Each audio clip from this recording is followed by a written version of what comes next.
नमस्कार साथियों, एक बार फिर स्वागत है आप सभी की अपने YouTube channel AK HD classes में। इस वीडियो में हम आरआरबी एनटीपीसी के लिए जो है सामान्य ज्ञान जुड़े हुए 35 महत्वपूर्ण एमसीक्यू कवरेंगे करेक्ट कवर जो है बिल्कुल करने वाले हैं, जिसमें विज्ञान, इतिहास, भूगोल, रेलवे और रणनीतिक सभी प्रकार के प्रश्न को जो है शामिल किया गया है। तो बिल्कुल आपके लिए वीडियो इंपॉर्टेंट रहेगी, क्योंकि एनटीपीसी एग्जाम की बात करें हम तो 16 से जो है 27 मार्च के बीच जो है आपके एग्जाम क्या है तो बिल्कुल कंप्लीट होने वाले हैं। तो बिल्कुल आप यहाँ पे एज अ टेस्ट भी दे सकते हैं और चेक कर सकते हैं कि आप 35 में से कितने प्रश्न सही कर पा रहे हैं। साथ ही बता दें आपको कि इस प्रकार की वीडियो जो है आरआरबी एनटीपीसी के लिए रेगुलर जो है रात को 8 बजे आ रही है। तो अगर रेगुलर आप नोटिफिकेशन पाना चाहते हैं तो चैनल को सब्सक्राइब कर सकते हैं। चलिए पहले प्रश्न की बात करें तो कहा जा रहा है कि साइमन कमीशन कब भारत आया था। बिल्कुल जवाब देने का प्रयास करिएगा। साइमन कमीशन की बात की जा रही है तो ध्यान रखें 1928 में जो है साइमन कमीशन जो है भारत आया था। अगला प्रश्न है कि मानव शरीर में कौन सा अंग पित्त रस का उत्पादन करता है। मानव शरीर में कौन सा अंग पित्त रस रस का जो है उत्पादन करता है, तो ये ध्यान रखिए कौन करता है, तो यकृत करता है। या ऑप्शन नंबर 1 हो जाएगा। 3 नंबर है कि राजा रवि वर्मा एक प्रसिद्ध डैश थे। राजा रवि वर्मा की बात यहाँ पे की जा रही है, तो ध्यान रखिएगा यह जो है एक प्रसिद्ध जो है क्या थे, तो चित्रकार थे। ऑप्शन नंबर 2 हो जाएगा। अगला प्रश्न है कि अकबर कब सम्राट बना था। अकबर की बात यहाँ पे की जा रही है, तो ध्यान रखिएगा अकबर जो है सम्राट बना था 1556 ईस्वी में। थर्ड ऑप्शन हो जाएगा। 5 कहता है कि प्रथम पंचवर्षीय योजना का मुख्य ध्यान डैश पर था।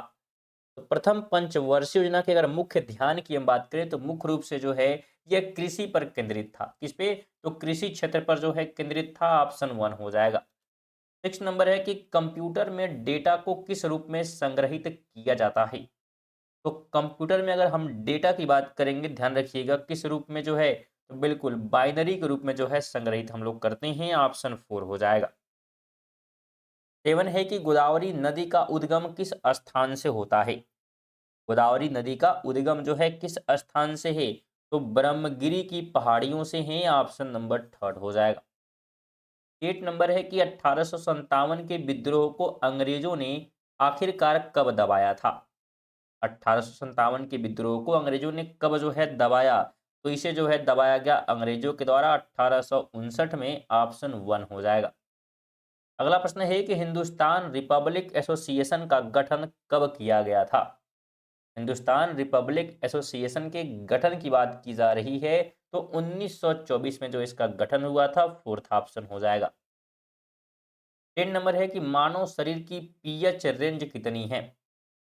मानव शरीर की पीएच रेंज की बात करेंगे तो 7.35 से 7.45 के बीच का है। ऑप्शन 4 हो जाएगा। अगर वीडियो पसंद आ रही है तो वीडियो को लाइक करते हुए साथ में अपने फ्रेंड्स के साथ बिल्कुल जो है शेयर करते हुए रहें। अगले प्रश्न की बात करेंगे तो भारत का पहला उच्च न्यायालय डैश में स्थापित किया गया था। भारत का पहला जो है उच्च न्यायालय की जो है बात यहाँ पे की जा रही है, तो कोलकाता में स्थापित किया गया। ऑप्शन 1। अगला प्रश्न है कि धातुओं के पतली तार के रूप में ढलने की विशेषता क्या कहलाती है। धातुओं के पतले तार में जो है ढलने की जो विशेषता है उसे क्या कहते हैं, उसे जो है तन्यता कहते हैं। तन्यता का गुण कहते हैं। ऑप्शन 3। 13 कहता है कि यूएल का पूर्ण रूप क्या है। यूआरएल का पूर्ण रूप यानी कि फुल फॉर्म जो है पूछा जा रहा है। तो इसका फुल फॉर्म ध्यान रखिए क्या हो जाएगा, तो uniform resource locator. Option number 3 हो जाएगा। अगला प्रश्न है कि दिए गए कथनों पर विचार करें और बताएं कि दी गई धारणाओं में कौन सी धारणा कथन में निहित है। पहला कथन है कि एक धनी व्यक्ति को मधुमेह होने की अधिकतम संभावना होती है, और धारणा ये है कि धनी व्यक्तियों में मृत्यु का अधिकतर कारण मधुमेह है और गरीब व्यक्तियों को मधुमेह नहीं होता। अब यहाँ पे जो है राइट ऑप्शन की हम लोग बात करेंगे कौन सी धारणा कथन में है और कौन सी नहीं है। तो ध्यान रखिए अगर हम बात करें तो ना तो धारणा 1 है और ना ही धारणा जो है सेकंड निहित है। किसमें, बिल्कुल पहले कथन में। तो फोर्थ ऑप्शन इसका राइट हो जाएगा। 15 कहता है कि गांधी सागर बांध किस राज्य में स्थित है। गांधी सागर बांध की जो है बात की जा रही है, तो ध्यान रखिएगा यह जो है मध्य प्रदेश में है। ऑप्शन 1 हो जाएगा। 16 नंबर है कि भारतीय संविधान में पहला संशोधन डैश में किया गया था। भारतीय संविधान में पहला जो है संशोधन पूछा जा रहा है, तो पहला संशोधन 1951 में किया गया, सेकेंड ऑप्शन। 17 है कि पोखरण परमाणु परीक्षण 2 का कोड नाम क्या था। पोखरण परमाणु परीक्षण 2 का जो है कोड नाम यहाँ पे पूछा जा रहा है, तो उसका कोड नाम था ऑपरेशन शक्ति, ऑप्शन नंबर थर्ड। 18 है कि सांची के स्तूप का निर्माण किसने करवाया था। सांची के स्तूप का निर्माण जो है किसने करवाया, तो इसका निर्माण जो है अशोक के द्वारा करवाया गया, ऑप्शन नंबर 1 हो जाएगा। 19 नंबर है कि स्त्री केसर फूल में डैश होता है। स्त्री केसर फूल में डैश होता है, तो क्या होता है, तो एक जो है स्त्री जनन अंग होता है, सेकेंड ऑप्शन। 20 नंबर है किस उद्योग में कच्चे माल के रूप में चूने के पत्थर का उपयोग किया जाता है। बर्तन है, सीमेंट है, प्लास्टिक है और ऑटोमोबाइल है।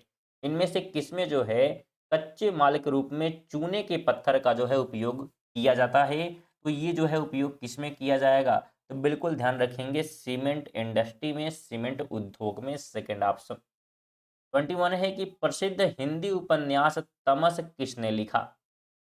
प्रसिद्ध हिंदी उपन्यास तमस की बात यहाँ पे की जा रही है, तो भीष्म साहनी के द्वारा जो है ये लिखा गया, फोर्थ ऑप्शन। 22 है कि भारत में पहला नाभिकीय विद्युत संयंत्र कहाँ स्थापित किया गया था। भारत में पहला नाभिकीय विद्युत संयंत्र कहाँ स्थापित किया गया था, तो इसे स्थापित जो है किया गया तारापुर में, ऑप्शन नंबर 1। अगला प्रश्न है कि सरदार सरोवर बांध किस नदी पर बना है। सरदार सरोवर बांध किस नदी पर बना है, तो यह जो है नर्मदा रिवर पर बना है, ऑप्शन नंबर थर्ड हो जाएगा। 24 कहता है कि डैश भारत का सबसे बड़ा बॉक्साइट उत्पादक राज्य है। कौन सा राज्य जो है भारत का सबसे बड़ा बॉक्साइट उत्पादक राज्य है की बात यहाँ पे की जा रही है, तो उस राज्य का नाम पूछा गया है। राज्य का नाम क्या हो जाएगा, तो बिल्कुल ध्यान रखेंगे, राज्य का नाम हो जाएगा उड़ीसा। क्या हो जाएगा, उड़ीसा, सेकेंड ऑप्शन। अगला प्रश्न है कि हेपेटाइटिस ए किसके कारण होता है। हेपेटाइटिस ए की जो है बात यहाँ पे की जा रही है, तो इसके होने का रीजन जो है विषाणु है, फोर्थ ऑप्शन हो जाएगा। फ्रेंड फिर से अब जो है आपको याद दिला दे कि एनटीपीसी के लिए जो है महत्वपूर्ण वीडियो की बात करेंगे, तो रेगुलर जो है रात को 8 बजे आने वाली है, तो जरूर आप चेक कर लें कि चैनल को सब्सक्राइब किए हैं कि नहीं, और नहीं किए तो बिल्कुल आप कर सकते हैं, क्योंकि सब्सक्राइब करना बिल्कुल फ्री होता है स्टूडेंट, कोई पैसा लगता नहीं, तो बिल्कुल आप कर सकते हैं, जिससे कि जब भी क्लासेस स्टार्ट होंगी नोटिफिकेशन आपको सबसे पहले मिल जाएगी। आगे हम बात करेंगे तो प्रोग्रामिंग लैंग्वेज जावा का आविष्कार डैश द्वारा किया गया था। प्रोग्रामिंग लैंग्वेज जावा का आविष्कार जो है किसने किया, तो इसका आविष्कार ध्यान रखिएगा किया गया था जेम्स जो है गोल्सलिंग के द्वारा, ऑप्शन नंबर फोर्थ इसका हो जाएगा। 27 की बात करेंगे तो भौतिकी का कौन सा भाग द्रव के गुणों से संबंधित है। भौतिकी का कौन सा भाग जो है द्रव के गुणों से संबंधित है, तो ऑप्शन में जो है द्रव स्थितिकी हो जाएगी, यानी कि थर्ड ऑप्शन। 28 नंबर है कि भारत ने पहली बार ओलंपिक खेलों में किस वर्ष भाग लिया था। भारत ने पहली बार ओलंपिक खेलों में जो है कब भाग लिया, यह जो है पूछा जा रहा है, तो भारत ने जो है 1900 की ईस्वी में जो है पहली बार भाग लिया। 29 नंबर है कि सुकन्या समृद्धि योजना का शुभारंभ किसने किया था। सुकन्या समृद्धि योजना का शुभारंभ जो है किसने किया, तो ये किया गया था नरेंद्र मोदी के द्वारा, ऑप्शन नंबर थर्ड राइट यहाँ पे बिल्कुल हो जाएगा। अगला प्रश्न है कि कहा जाता है कि 1906 में भारत का प्रथम राष्ट्रीय ध्वज डैश में फहराया गया था। 1906 में भारत का जो प्रथम राष्ट्रीय ध्वज था वो कहाँ जो है फहराया गया था, तो ये जो है ध्यान रखिएगा कोलकाता में जो है फहराया गया, ऑप्शन नंबर थर्ड हो जाएगा। 31 कहता है कि आरटीआई अधिनियम कब प्रभावी हुआ। आरटीआई अधिनियम जो है कब प्रभावी हुआ, यानी कि लागू हुआ, तो अक्टूबर 2005 से, फोर्थ ऑप्शन हो जाएगा। 32 कहता है कि संयुक्त राष्ट्र परिषद में कितने अस्थायी सदस्य हैं। संयुक्त राष्ट्र परिषद में कितने जो है अस्थायी की बात यहाँ पे की जा रही है, तो 10 हो जाएगा, यानी कि फोर्थ वाला। और अस्थाई पूछेगा तो बिल्कुल 5 ध्यान रखेंगे। अगला प्रश्न है कि निम्नलिखित में से कौन सा सबसे कम आयु का नोबेल विजेता है? ऑप्शन से आपको जवाब देना है कि सबसे कम आयु का नोबेल विजेता कौन है। तो उसका नाम जो है बिल्कुल मलाला यूसुफजई है। ऑप्शन नंबर थर्ड हो जाएगा। अगले प्रश्न की बात करेंगे तो नौ कलेवर उत्सव किस राज्य से संबंधित है? नव कलेवर उत्सव की बात अगर हम करेंगे तो कहाँ से जुड़ा हुआ है? तो ये है उड़ीसा से जुड़ा हुआ है। Second option. 35 नंबर है कि प्रधानमंत्री स्वास्थ्य सुरक्षा योजना को वर्ष डैश में शुरू किया गया। तो प्रधानमंत्री जो स्वास्थ्य सुरक्षा योजना है इसकी शुरुआत जो है किस वर्ष की गई, यह जो है पूछा जा रहा है। तो 2003 में जो है इसकी शुरुआत की गई थी। तो ऑप्शन वन हो जाएगा। मिलते हैं हमारे 35 जो है प्रश्न। वीडियो आपको कैसी लगी है बिल्कुल कमेंट करें। साथ में अगर आप टेस्ट दिए हैं तो कितने प्रश्न सही कर पाए बिल्कुल आप कमेंट करके जाइएगा उसे भी। और वीडियो पसंद आई होगी तो वीडियो को लाइक करके, और विशेष तौर पे सभी से निवेदन रहेगा कम से कम आप सभी जितने लोग वीडियो को देख रहे हैं कि एक लोग को शेयर करेंगे। और ज़रूर चेक कर लें जाते समय एक बार फिर से कि आप सब्सक्राइब किए हैं कि नहीं, और सही किए हैं तो बिल्कुल आप कर सकते हो कि बिल्कुल फ्री है। साथ में अगर आप इसका पीडीएफ प्राप्त करना चाहते हैं पीडीएफ भी प्राप्त कर सकते हैं। कहाँ से प्राप्त होगी? तो टेलीग्राम से आप प्राप्त करना प्राप्त आपको बिल्कुल हो जाएगी। कि टेलीग्राम से आप नहीं जुड़े हैं तो लिंक आपको कमेंट बॉक्स में या डिस्क्रिप्शन में देखने को मिल जाएगा। इस पर आप क्लिक करके फ्री में जो है टेलीग्राम को ज्वाइन करके इसका पीडीएफ प्राप्त कर सकते हैं। चलिए मिलते हैं अगली वीडियो, तब तक के लिए जय हिंद, वंदे मातरम।